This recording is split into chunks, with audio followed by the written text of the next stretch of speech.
Wah, gaji DPR naik kuy, jadi 3 juta sehari dan sebulan tuh ada yang sampai 100 juta lebih guys sebulan. Sementara rakyat, semua dipajakin. Pajak dinaikin hingga 200%. Ya, 200% lebih. Ini kan kocak ya. Dan ini membuktikan bahwasanya Indonesia memang benar-benar surganya para koruptor.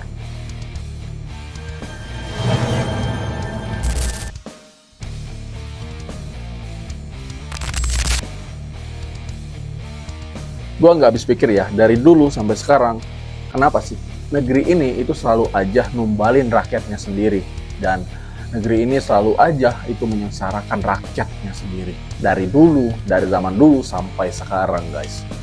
Ini benar-benar kocak. Dan kemarin gue lihat ya di media sosial, di artikel-artikel, gaji DPR ternyata naik jadi 3 juta sehari. Dan ini itu belum termasuk biaya tunjangan, transport, makan, perumahan, dan vitamin buat mulut. Biar ngomongnya manis di depan rakyat guys.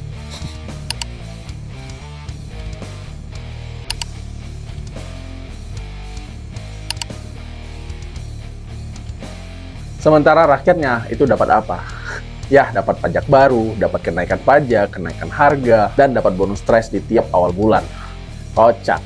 Indonesia memang fix surganya para koruptor ya guys. Pajak PPN naik, pajak hiburan naik, pajak ini itu naik. Dan gua rasa sebentar lagi napas kita bakal kena pajak juga guys. Jadi kemungkinan namanya pajak oksigen nasional. Kocak. Setiap kita tarik napas, negara itu akan mendapatkan 100 perak dari setiap satu napas tarikan. Nah, kalau kita bernapas 20.000 kali dalam sehari, itu negara akan mendapatkan 2 juta per hari dari satu orang. Nah, coba kita bayangin jika 270 juta orang Indonesia ini bernapas ya, 20.000 kali per hari, wow, itu udah berapa tuh? Satu harinya 2 juta dikaliin 270 juta jiwa ya, 270 juta rakyat dalam satu hari, itu ya mungkin negara akan auto kaya mendadak ya. Dan pejabat korup di negeri ini itu ya pastinya akan tersenyum lebar selebar-lebarnya. Kocak bener negara ini. Dan gaji DPR kita nomor 4 terbesar di dunia. Yang pertama ada Nigeria, Kenya, Ghana, negara-negara Afrika, dan keempat Indonesia paling hebat, nomor 4 gajinya terbesar di dunia. Tahan sedikit, yang saya rasakan justru uang penerimaan itu ya, pengeluaran saya lebih besar dari itu. Supaya tahu saja, memang jumlahnya seperti itu, tapi pengeluaran supaya tahu, jadi anggota DPR dulu baru nanti tahu. Misal ya, ini misal. Dan gue tuh terkadang yang bikin gue gregetan ya dengan negara ini, dengan pemimpin-pemimpin negara ini, setiap pejabatnya yang ketahuan korup itu malah disayang-sayang, dielus-elus, dikasihani. Bahkan ada juga yang ketangkap KPK itu ya hukumannya banyak reportingnya. Banyak yang masih senyum-senyum, ketawa lebar, seperti bangga menggunakan seragam oranye.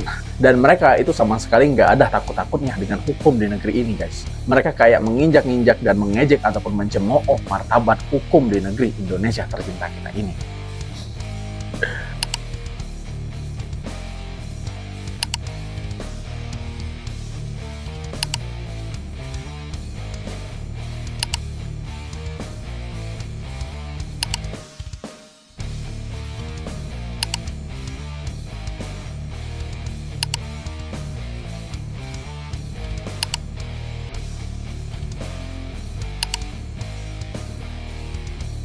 Sering kan lu lihat yang pejabat yang ketahuan korup ya, yang ketangkap dan menggunakan seragam oranye, mereka masih sempat melambai-lambai tangan, tersenyum lebar, terketawa, seperti bangga karena menganggap remeh hukum yang ada di negeri ini. Kan kocak ya. Sementara kalau rakyat kecil yang salah ya, misal nyolong singkong, nah itu langsung diseret kayak teroris guys. Ada yang dipukulin, bahkan ada yang dihabisin sama aparat.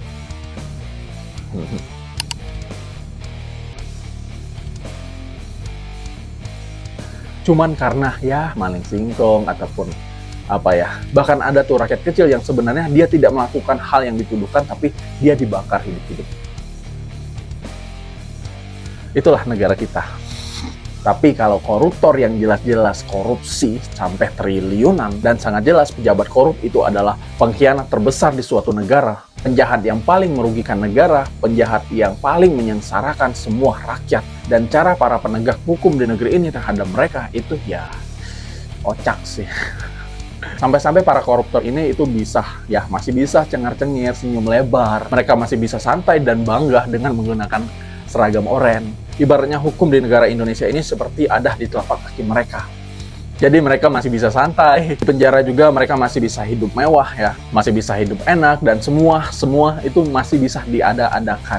Uang gua banyak. Hukum Indonesia kecil di telapak kaki gua nih. Gua masih bisa keluar bentar untuk nonton konser di luar negeri. Gua masih bisa tidur di kasur yang empuk, TV yang besar, main handphone, makan enak. Hukum Indonesia cetek itu. Abaikan dan bentar lagi gua juga kan akan keluar ya dan bisa nyalon lagi. Ya kira-kira seperti itulah ya. Hukum Indonesia di negeri ini tuh martabatnya itu di bawah telapak kaki koruptor. Menurut gua, karena hukum di negeri ini itu sangat lemah dengan para koruptor. Dan fix Indonesia adalah surga bagi para koruptor. Gua nggak tahu lagi ya sebenarnya zaman dulu ya. Negara ini ngajarin apa ya ke para pemuda-pemuda zaman dulu. Kayaknya di sini pesan moralnya jelas ya. Kalau lu mau maling, mau aman, jangan nanggung sekalian yang besar. Toh hukum di negeri ini kan bisa dibayar. Jadi ya lu aman, kayaknya gitu ya. Karena menurut gue ini ya kocak banget sih. Ya asli kocak banget negara ini. Hukumnya kocak banget. Hukumnya sangat sayang kepada koruptor. Вы умеете прощать? Да. Но не все. А что невозможно? Предательство.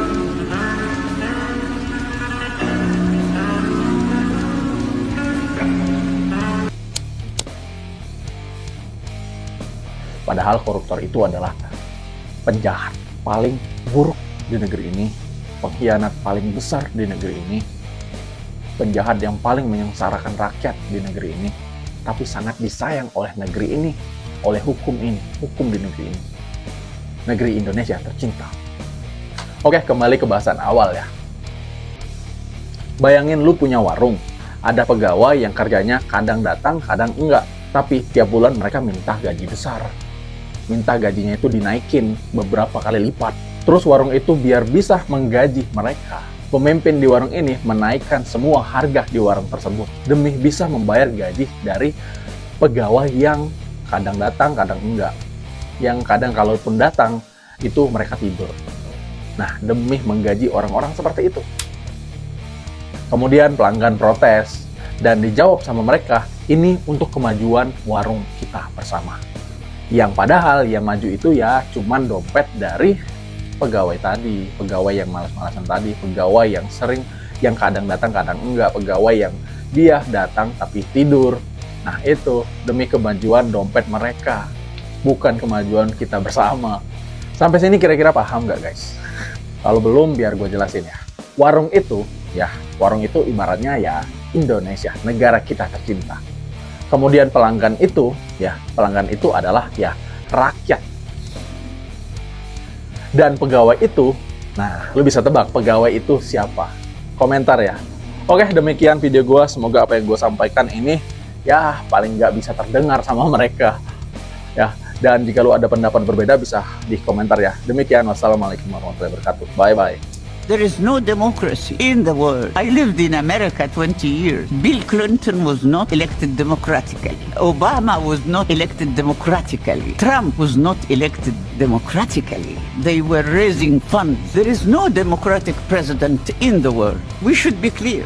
Democracy is an illusion. We cannot have democracy in a capitalist, imperialist, patriarchal system, religious system. Why not? They want money because if you remove religion and capitalism and imperialism, then you will have socialism. They are afraid of the real power of the people. Because what is democracy? Democracy is real freedom. If you believe that none of these democracies are democracies, why do the people live with it? Because people are oppressed. People are not organized. We are prevented from organizing.